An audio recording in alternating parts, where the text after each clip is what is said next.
New arrivals today at Perford. Huge thanks to the local beekeepers. Hopefully you can see the wasps, the bees going in and out. They're just going to settle in today.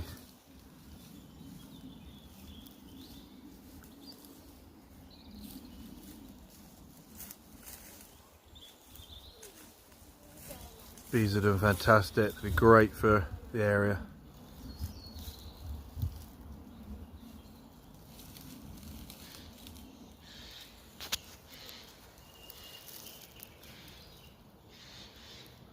Start doing some more updates on the bees, so if you're into them, like and subscribe, and I'll add more videos and content with them as they go.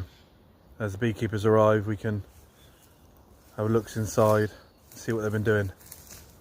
But this is day one, so they're going to just swarm around a little area, I think, just to here and get used to where they are. New home.